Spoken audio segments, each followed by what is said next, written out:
Hello guys, selamat datang di channel Malik.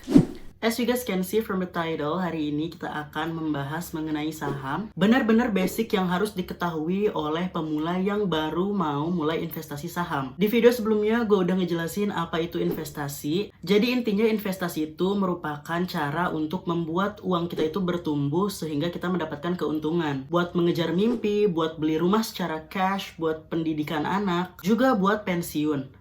Gak cuma buat kaya aja, tetapi juga untuk membuat harta kita itu bisa bertahan menghadapi inflasi yang terus naik setiap tahunnya.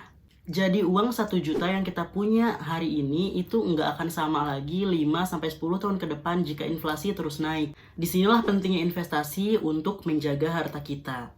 Nah, salah satu tempat kita untuk berinvestasi adalah di pasar modal, dan saham inilah salah satu produk yang ada di pasar modal. Produk lainnya ada obligasi, reksadana, ETF, derivatif. Pokoknya lengkapnya udah gue bahas di video yang ini. Kalian boleh langsung cek aja. Nah, sekarang kita akan membahas mengenai apa itu saham, cara kerja saham, pengaruhnya buat perusahaan itu apa, mengapa harga saham bisa naik turun dan harga saham itu beda-beda, keuntungan dan resiko kita bermain saham, cara beli saham tuh kayak gimana, dan juga tips nabung saham untuk pemula. Kepanjangan ya intronya. Ya udah, so let's jump into it. Saham yang gue bahas di sini adalah saham perusahaan terbuka yang dijual di Bursa Efek Indonesia. Saham adalah surat berharga yang menunjukkan kepemilikan atas suatu perusahaan.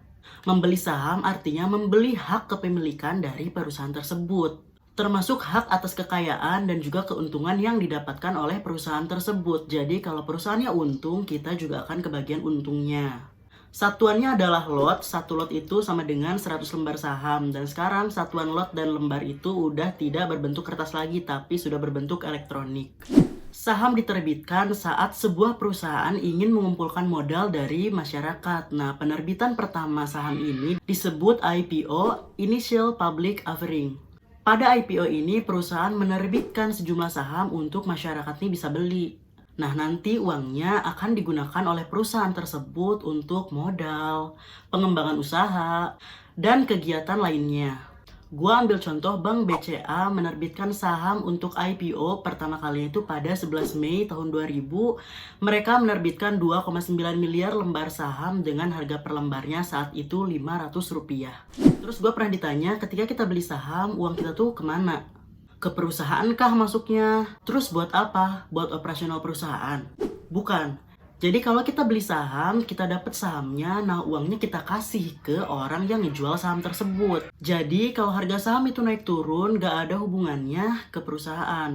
Perusahaan tuh cuma dapat uang sekali aja pas tadi IPO. Terus apa ngaruhnya harga saham ke perusahaan? Misalnya Hartono bersaudara menjadi orang terkaya di Indonesia dengan harta 400 triliun karena dia punya saham BCA. Jadi kalau harga saham BCA terus naik, nilai perusahaannya bakal makin gede dan semua orang yang punya saham BCA itu bakal makin banyak uang. Selain itu, kalau misalnya BCA mau ngelakuin corporate action yang nyari uang dari masyarakat, kayak right issue atau private placement, dia bisa pakai harga saham sebagai patokannya. Jadi kalau harga sahamnya tinggi, dapat uangnya lebih banyak. Saat ini ada 719 emiten saham yang tercatat di Bursa Efek Indonesia. Dan tentu saja harga sahamnya beda-beda. Mulai dari Rp50 per lembar saham hingga saat ini yang paling mahal itu saham Gudang Garam dengan harga Rp38.875 per lembar saham. Kalau mau punya saham Gudang Garam tinggal kali aja satu lot 100 lembar. Jadi dengan uang 3,8 juta kita udah bisa beli saham yang paling mahal. Sedangkan untuk saham yang paling murah, kita bisa membelinya dengan harga Rp5.000 aja untuk satu lotnya. Contoh saham Rp50 itu ada Dewa, Tril, HD, Betel, dan masih banyak lagi. Terus kenapa harga saham setiap perusahaan itu beda-beda?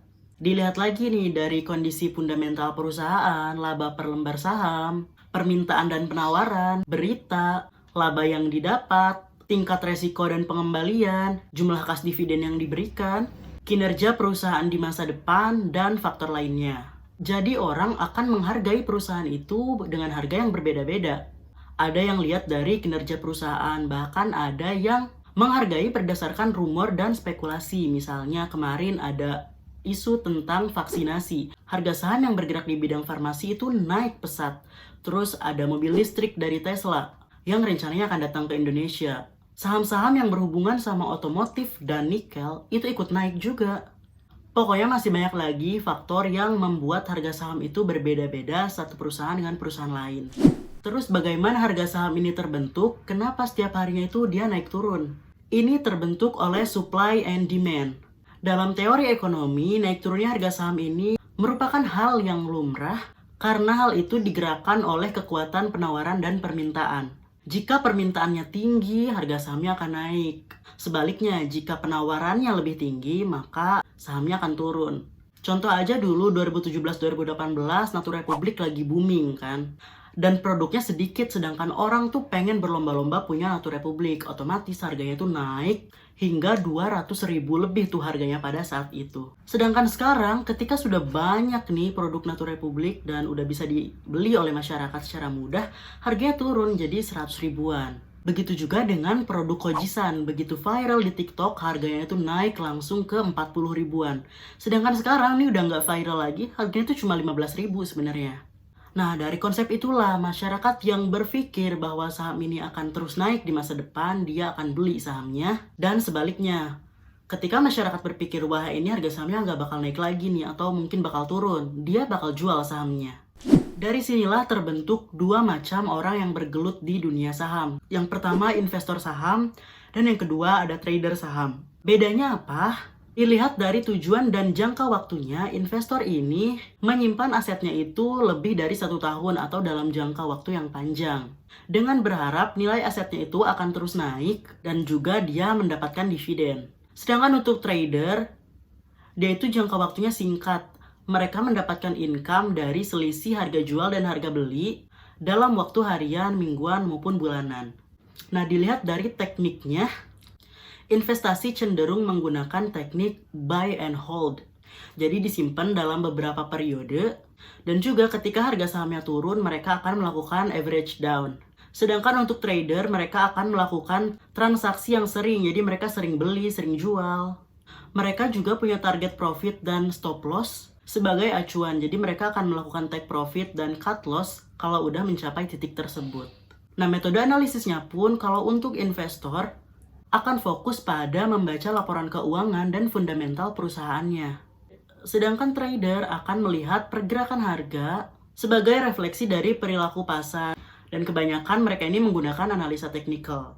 Nah, dari perbedaan investor dan trader tadi, kita jadi tahu keuntungan saham itu dari mana. Yaitu ada dari capital gain dan dari dividend yield. Capital gain itu adalah selisih jual dan beli yang kita lakukan. Misalnya kita pernah beli BBCA di harga 22.000 dan sekarang harga BBCA 34.500. Nah, dari situ kita kalau jual, kita udah dapat untung 12.400 per lembar saham. Tinggal kali aja satu lot, jadi 1,2 juta. Dari uang kita 2,2 juta, sekarang udah jadi 3,4 juta. Udah nambah 1,2 juta. Itu capital gain. Nah, ada lagi dividen. Dividen itu kalau perusahaan yang kita beli jualannya lancar atau bisnisnya lancar dan mereka dapat untung nih, untung gede. Nah, untung tersebut itu akan dibagikan ke para pemegang saham. Kita juga dapat. Contoh dividen yang paling gede di tahun 2020 kemarin, ada ITMG yang membagikan 16,24%, terus PTBA 15,9%, dan Bank Jabar 10,32%. Jadi nih ibaratnya kalau misalnya kita punya uang 10 juta yang kita simpen di ITMG, pada saat bagi dividen kita itu bakal dapat 16% dari 10 juta itu, yaitu 1,6 juta. Itulah dividen. Terus nih ada pertanyaan lagi, bagaimana cara kita menentukan kapan kita jual, kapan kita beli? Bagaimana cara tahu saham itu murah atau mahal? Umumnya ada dua analisa dalam menentukan harga saham, apakah kita boleh masuk sekarang nih atau tidak, yaitu ada analisa teknikal dan ada analisa fundamental. Kalau analisa teknikal, sebagian besar analisa dilakukan dari pergerakan harga di masa lalu.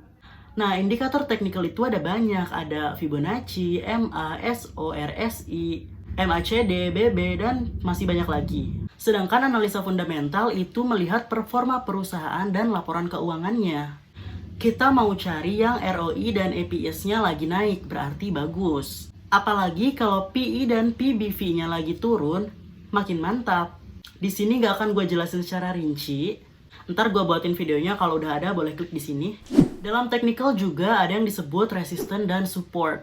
Resisten itu bisa kita bilang harga maksimum masyarakat rela untuk beli saham tersebut, dan apabila harga sahamnya tembus ke resisten, maka harga sahamnya akan terus naik untuk mencari resisten baru. Kalau disederhanakan itu kayak gini, kalau analisa fundamental, kita mencari barang bagus, perusahaan yang bagus yang harganya itu diskon atau masih murah. Nah, terus kita jual ketika harganya udah nggak murah lagi. Sedangkan analisa technical, kita itu cari barang apa aja, cari perusahaan apa aja yang bakal banyak dicari orang. Dan kemudian jual ketika barang tersebut udah langka gitu. Nah, udah paham kan sekarang mengenai dasar-dasar saham? Sekarang kita bahas mengenai bagaimana cara membeli saham, apa yang harus kita lakukan untuk pertama kali. Yang pertama yang harus kita lakukan adalah membuka rekening saham di perusahaan sekuritas, aplikasi atau perusahaan yang terkenal di Indonesia itu ada Mandiri Sekuritas, Mirai Aset, Indo Premier, MNC Sekuritas, dan juga Ajaib. Sebenarnya masih banyak perusahaan sekuritas, ada 100 lebih. Kalian bisa pilih aja perusahaan sekuritas ini apa. Nanti kita kalau mau beli saham tuh belinya di aplikasi ini. Syarat-syarat yang diperlukan juga gampang banget. Kita cuma butuh KTP, buku tabungan, dan NPWP. Tapi buat kalian yang nggak punya NPWP itu nggak apa-apa banget karena itu optional. Nanti gue buatin tutorial membuka sekuritas dan cara jual beli saham. Sekalian gue nge-review sekuritas yang gue pakai. Ntar kalau udah ada videonya gue link di sini. Terus minimal depositnya itu berapa sih? Setiap perusahaan sekuritas itu beda-beda minimal depositnya. Untuk Ajaib dan Indo Premier itu nggak ada minimal deposit. Untuk MNC Sekuritas minimal deposit 1 juta dan untuk Mirai Aset minimal 10 juta. Jadi kalau kalian yang nggak mau deposit, nggak apa-apa banget, download aja Ajaib dan Indo Premier. Download aplikasinya, daftarnya pun mudah banget kayak bikin sosial media biasa. Kemudian langsung beli saham apa yang kalian mau. Selanjutnya kita kenalan sama IHSG. IHSG itu singkatan dari Indeks Harga Saham Gabungan yang ada di Bursa Efek Indonesia. Setiap emiten yang ada di IHSG itu akan diberi 4 kode huruf. Contohnya tadi Bank BCA, kodenya BBCA. Bank Mandiri, kodenya BMRI. Indofood, kodenya INDF. PT Bukit Asam, kodenya PTBA. Saat ini ada 719 saham publik, dan semua perubahan harga saham tersebut akan dirangkum dalam IHSG ini. Setiap saham memiliki bobot berbeda, tergantung dari harga sahamnya, dan total lembar saham yang beredar di masyarakat. Semakin tinggi hal tersebut atau disebut kapitalisasi pasar, maka semakin besar pula saham tersebut memengaruhi IHSG. Nah, ini merupakan 11 saham dengan kapitalisasi pasar terbesar untuk saat ini. Yang pertama itu ada BBCA, 840 triliun, disusul dengan BBRI, Telkom, BMRI, UNVR, dan kawan-kawannya. Nah, kemudian ada beberapa tips untuk pemula. Kalian jangan beli saham karena harganya yang murah misalnya. Karena bisa kita bayangkan, kalau misalnya warteg jualan es teh manis harganya 10.000, itu mahal kan? Sedangkan kalau bintang 5 hotel misalnya menjual es teh manis 10.000, itu murah banget. Nah, jadi kita tidak bisa melihat hanya dari harganya aja. Saham murah bukan berarti layak untuk dibeli, tapi saham yang harganya mahal juga nggak selamanya bagus. Jadi pinter-pinter kita buat milih dan melihat kinerja perusahaan tersebut. Pilih sektor industri yang aman, yang kalian sering temuin produknya setiap hari, yang kemungkinan bangkrutnya itu kecil. Contohnya misalnya Bank BCA, kan besar banget ya.